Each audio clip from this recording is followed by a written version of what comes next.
Hello everyone, my name is Nalavasya and I welcome to my YouTube channel where we are going to learn about English grammar.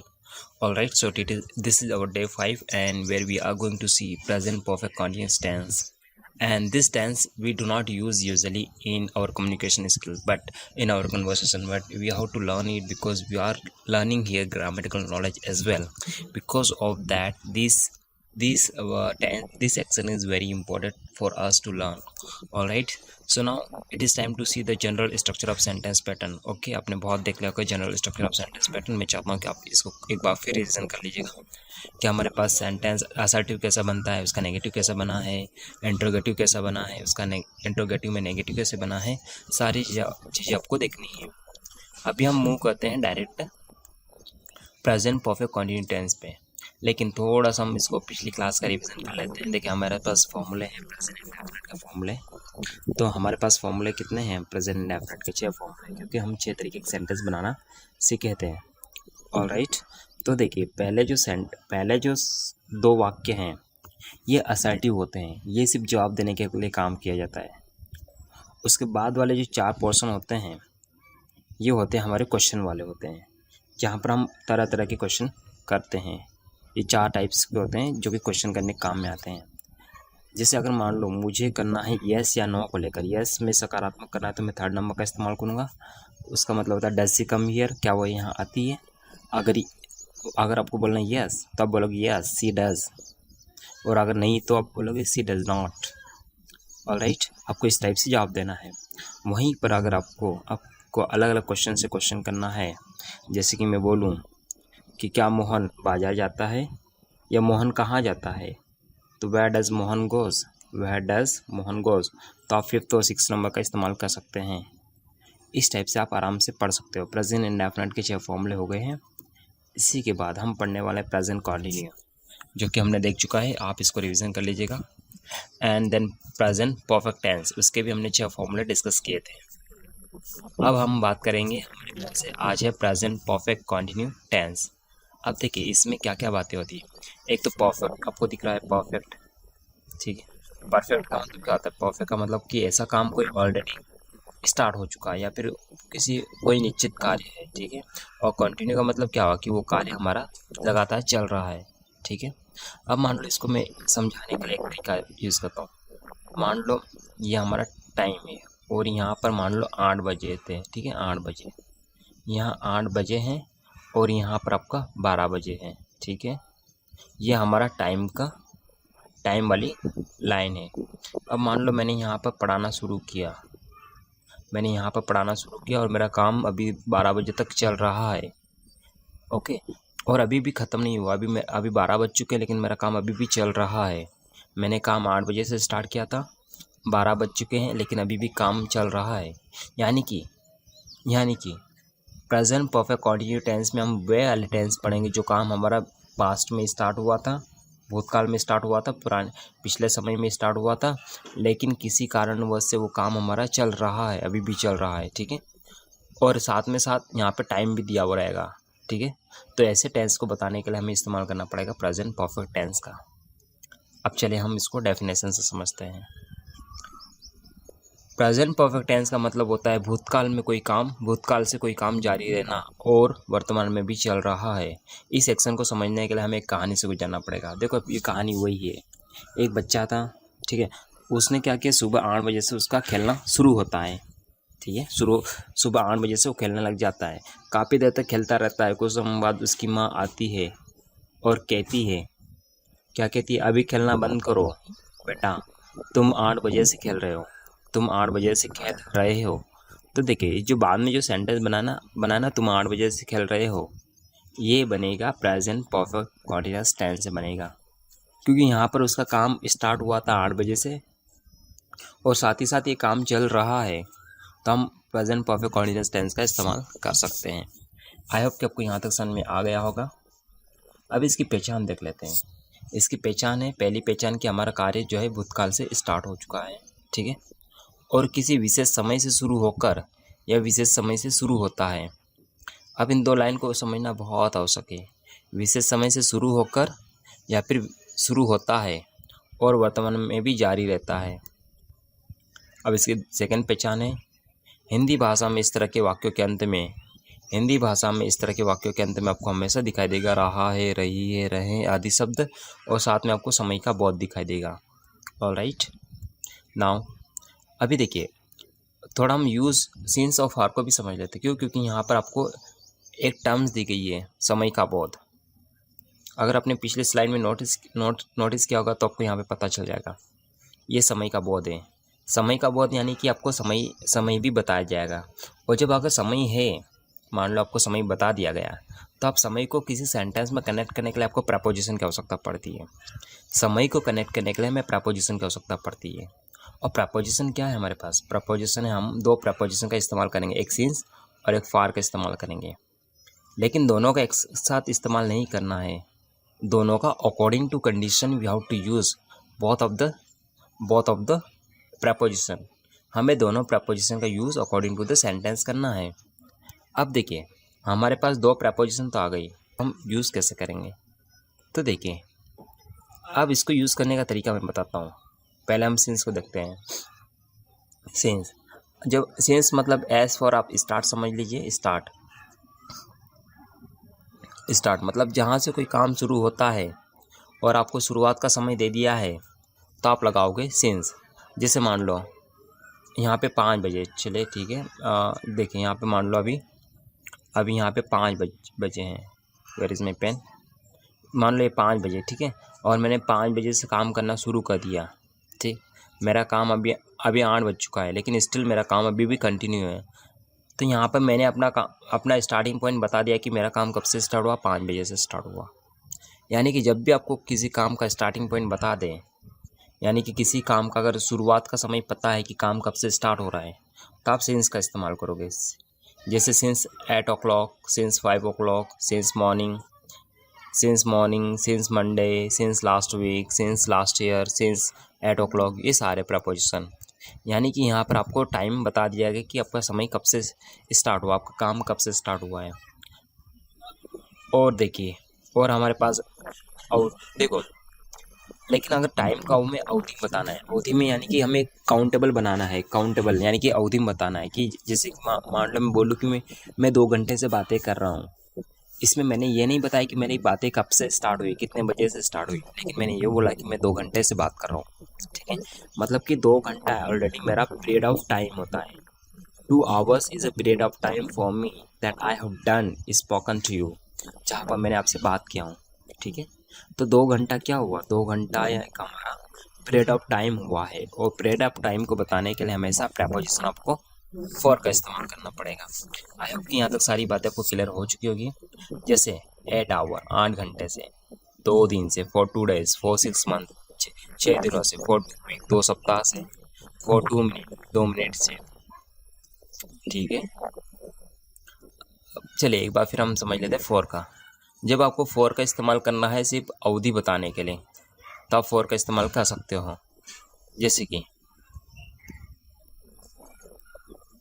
जैसे कि देखिए यहाँ पे काम 2 घंटे के लिए स्टार्ट हुआ, मतलब कि मान लो मैं बोलूँ कि मैं 2 बजे से मतलब मैं 2 घंटे से इंतजार कर रहा हूँ, तो 2 घंटा मेरा अवधि हो गया, मतलब कि एक पीरियड ऑफ टाइम हो गया है। ठीक है, तो उसके लिए मैं फॉर का इस्तेमाल करूँगा। जैसे हमारे पास for 8 hours, for 2 days, for 6 month, ये सारे हैं। अब एग्जाम्पल समझते हैं हम लोग। मैं 2 घंटे से पढ़ रहा हूँ, ठीक है, तो यहाँ पे पीरियड ऑफ टाइम बताए कि मैं 2 घंटे से पढ़ रहा हूँ, और पीरियड ऑफ टाइम के लिए हम इस्तेमाल करते हैं फॉर का इस्तेमाल करते हैं। लेकिन अगर मैं बोलूँ कि मैं 8 बजे से पढ़ रहा हूँ, तो 8 बजे से, लेकिन मैं कितना घंटे से पढ़ रहा हूँ नहीं पता है। यहाँ पे स्टार्टिंग पॉइंट बताया कि भाई मेरा जो काम है वो 8 बजे से स्टार्ट हुआ है, और 8 बजे से स्टार्ट यानी कि सिंस 8 o'clock। ठीक है, सिंस 8 o'clock। आई होप कि यहाँ तक आपको सारी बातें समझ में आ गई होगी। अभी हम सेंटेंस बनाना सीखेंगे, लेकिन हम थोड़ा सा हेल्पियम पे चर्चा कर लेते हैं कि हेल्पियम कौन कौन से हम इस्तेमाल करने वाले हैं। वेट मिनट, हेल्पियम है हमारे पास। चलिए यहाँ पे हेल्पियम नहीं, तो हेल्पियम का हम इस्तेमाल करने वाले हैं हैज़ और हैव का इस्तेमाल करने वाले हैं। यहाँ पर 2 हेल्पियम मिलेगी, हैज़ और हैव। देखिए हमारे पास स्ट्रक्चर बनता है, जब भी हम असर्टिव सेंटेंस की बात करें तो आपको हमेशा ध्यान रखना है कि असर्टिव सेंटेंस का स्ट्रक्चर हमेशा बनता है सब्जेक्ट सबसे आगे रहता है। सब्जेक्ट के बाद आपको लगाना पड़ता है हेल्पिंग वर्ब, जो कि हमारे पास हैज़ है, उसके बाद बीन। हैज़ बीन और हैव बीन दोनों कॉमन है, इसलिए मैंने उसको साइड से निकाल दिया हूँ, उसको मैंने सेपरेट कर दिया हूँ। हैज़ बीन और हैव बीन ये दोनों हेल्पिंग वर्ब है। हैज़ बीन 2 शब्द वाली और हैव बीन भी 2 शब्द वाली है, ये हमारे पास हेल्पिंग वर्ब है। तो मैंने हैज़ और हैव को अलग से लिख दिया हूँ ताकि हमें अलग से कोई डाउट ना हो। Has been, have been, then verb की ING form, then object plus since और फॉर में से किसी एक का इस्तेमाल करना है। देन उसके बाद में जो भी टाइम दिया गया है उसका इस्तेमाल करना है। क्योंकि यहाँ पर सिंस और फॉर का इस्तेमाल हम क्यों कर रहे हैं, देखो कोई भी सेंटेंस जब हम वर्ड एक्स्ट्रा वर्ड हम ऐड करते हैं तो उसके लिए कुछ रूल्स होते हैं। या तो प्रपोजिशन का इस्तेमाल कर सकते हैं या फिर हम कुछ और शब्दों का इस्तेमाल करते हैं। अब यहाँ पे देखिए, यहाँ पे टाइम को कनेक्ट करने के लिए हमने प्रपोजिशन का इस्तेमाल किया है। अगर टाइम नहीं कनेक्ट करोगे तो आपको प्रपोजिशन नहीं लगाना है, और अगर टाइम को आप लगा रहे हो तो प्रपोजिशन भी आपको लगाना पड़ेगा। ऑलराइट, जैसे हमारे पास कुछ सेंटेंसेस है, श्याम सुबह से गाना गा रहा है, तो क्या बनेगा श्याम, और चूँकि श्याम कैसा सिंगुलर है तो सिंगुलर के हिसाब से हम हैज़ बिन लगाएंगे, और बहुवचन है तो हम हैव बिन लगाएंगे। बहुवचन और सिंगुलर सारे सब्जेक्ट आपको क्लियर हो गए होंगे क्योंकि हमने इसमें बहुत प्रैक्टिस की है। श्याम सुबह से गाना गा रहा है, Shyam has been singing a song since morning. माँ 2 घंटे से कपड़े धो रही है। Mother has been washing cloth for 2 hours.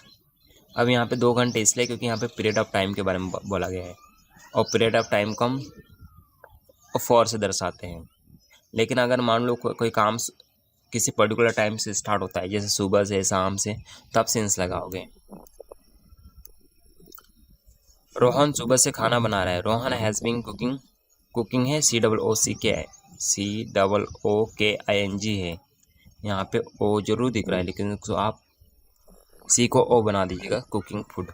Rohan has been cooking food since morning. इसके बाद हम बात करते हैं इन्हीं सेंटेंस के नेगेटिव बनाने के लिए, लेकिन आपको नेगेटिव बनाने के लिए कुछ रूल्स याद रखना पड़ेगा। 2 मिनट इसको समझ लेते हैं हम लोग। देखिए, जब भी हमारे पास हेल्पिंग 2 शब्दों वाली हो, ठीक है, जैसे हैज़ और बीन है या फिर हैव बीन, जब भी हमारे पास हेल्पिंग 2 शब्दों वाली हो तो आप क्या करो, इसको 2 भागों में बांट लो। 2 भागों में कैसे, पहला वाला भाग आप अलग कर लीजिएगा, पहला वाला जो भी शब्द होता है उसको अलग कर लीजिएगा, ठीक, और दूसरा वाला जितने भी शब्द होते हैं और बाद में जितने भी शब्द होते हैं हेल्पिंग के उन्हें अलग कर लो। तो इससे क्या होगा, इससे होगा ये कि आपकी हेल्पिंग 2 भागों में बढ़ जाएगी, और जो दूसरा वाला भाग होगा ये हमेशा वर्ब के साथ कनेक्ट रहेगा, ये हमेशा वर्ब के साथ ही अटैच रहेगा।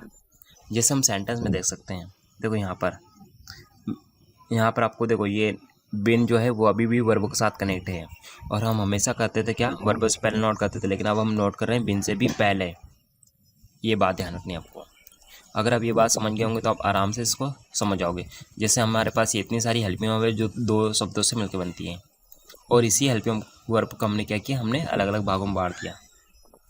जैसे मान लो ये जितने भी आपको रेड में दिख रहे हैं, रेड में जितनी भी हेल्पिंग दिख रही है, इसको मैंने सेपरेट कर लिया, और जितना भी जो बाकी का पोर्शन बना है उसको मैंने अलग भागों में डिवाइड कर लिया है।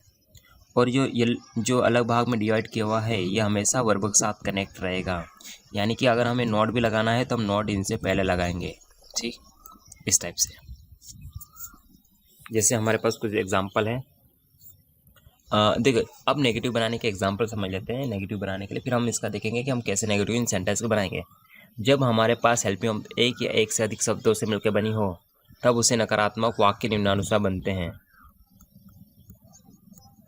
देखिए कुछ सेंटेंस है मेरे पास, अब मान लो पहला सेंटेंस है मेरे पास ये वाला, she has been playing cricket for 2 days, she has been playing cricket for 2 days। तो यहाँ पर हेल्पिंग कौन सी है, हैज़ बीन है, ठीक है, और हैज़ बीन को मैंने क्या किया, हैज़ को अलग कर लिया, बिन को अलग कर लिया, और बिन को मैंने वर्ब के साथ कनेक्ट कर दिया, यानी कि जो नॉट हमारा वर्ब से पहले लगता था वो बिन से भी पहले लगेगा। आई होप कि यहाँ तक समझ में आ गई होगी बातें।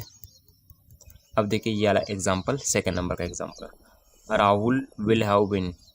अब यहाँ पे कितने शब्द वाली, 3 शब्द वाली है, तो 3 शब्द में से पहला शब्द अलग कर लो और बाकी जितने बचे हैं उसको वर्ब के साथ ही रखो। तो हमारा बन जाएगा Rahul will not have been going to market. अब यहाँ पर देखते हैं, ये हमारा पैसिव वॉइस का सेंटेंस है।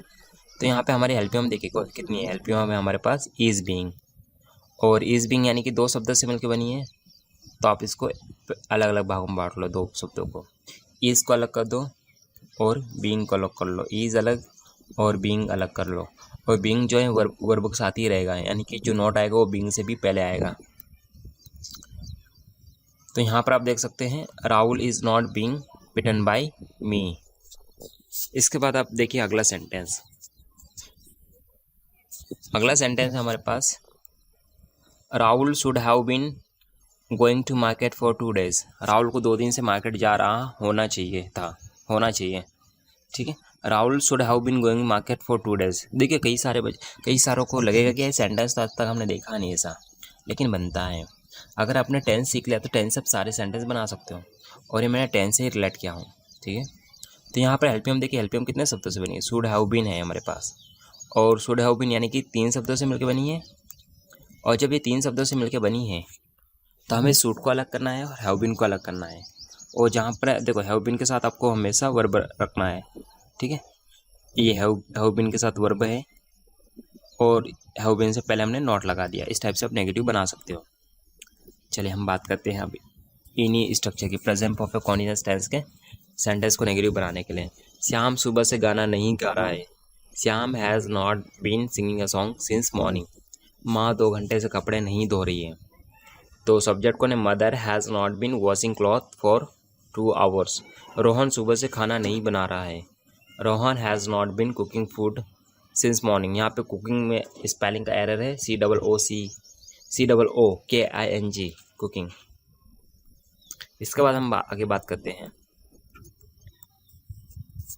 अब हमारे पास सेंटेंस है क्या हम नेगेटिव हम बनाएंगे येस या नो टाइप में। और येस या नो टाइप में बनाने के लिए आपको याद रखना पड़ेगा हेल्पियम जो है आगे आनी चाहिए, लेकिन पूरी हेल्पियम आगे नहीं आएगी, सिर्फ पहला वाला भाग आगे आएगा। ठीक है, पहला वाला भाग। तो हमारे पास कुछ इस तरह का पैटर्न बन जाएगा, जहाँ पर हमारे पास हैज़ और हैव आगे जाएगा, फिर सब्जेक्ट, फिर बीन जो है वर्ब के साथ ही कनेक्ट रहेगा हर पोजीशन में, ये हमेशा यहीं रहेगा। Then object. क्या श्याम सुबह से गाना गा रहा है? Has Shyam been singing a song since morning.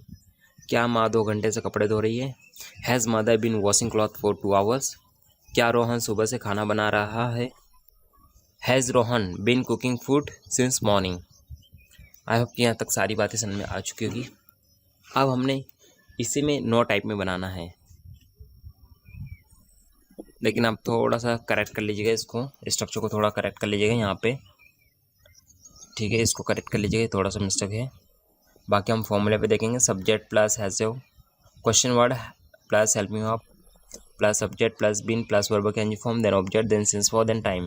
ये हमारा फॉर्मूला बनाया है, स्ट्रक्चर बनाया है। अब हम इसी से हम नेगेटिव बनाएंगे। क्या श्याम सुबह से गाना नहीं गा रहा है? Has Shyam not been singing a song since morning. क्या माँ 2 घंटे से कपड़े नहीं धो रही है? Has mother not been washing cloth for 2 hours। क्या रोहन सुबह से खाना नहीं बना रहा है? Has Rohan not been cooking food since morning. I hope ये सारी बातें आपको समझ में आ चुकी होगी। अब हम बनाएंगे क्वेश्चन वर्ड से। क्वेश्चन वर्ड से हम करेंगे सेंटेंस बनाना, कब, क्यों, कहाँ, कैसे। राम सुबह से गाना क्यों गा रहा है? क्वेश्चन वर्ड क्या है? Why has Shyam been singing a song since morning. माँ 2 घंटे से कपड़े क्यों धो रही है? Why has mother been washing cloth for 2 hours। Rohan सुबह से खाना क्यों बना रहा है? Why has Rohan been cooking food since morning. I hope कि यहाँ तक सारी बातें आपको समझ में आ गई होगी।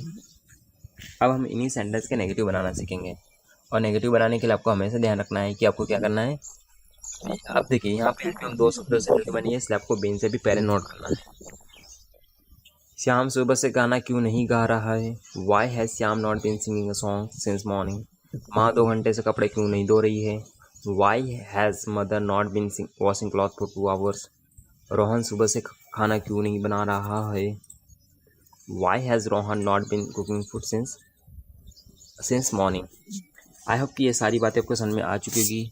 अगर आपको नहीं पता है कि हेल्प मी का इस्तेमाल कैसे करना है तो आप सब्जेक्ट देख सकते हैं। सिंगुलर है तो हैज़ का इस्तेमाल कीजिए, हैज़ बिन, और बहुवचन है तो आप हैव बिन का इस्तेमाल कीजिए।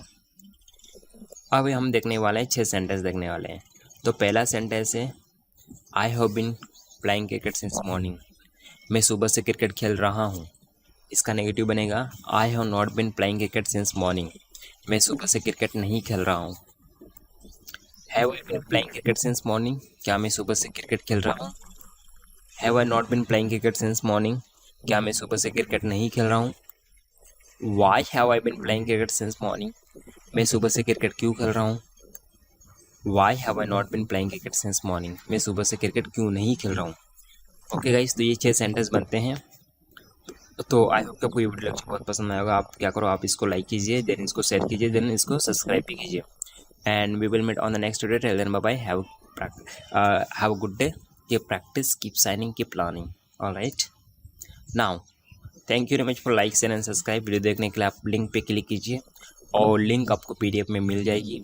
Alright, and now one more thing that I want to share with you, and that is English spoken. English spoken is very easy. Alright, anybody can learn it. So we will meet on the next video. Till then, bye bye. Have a good day.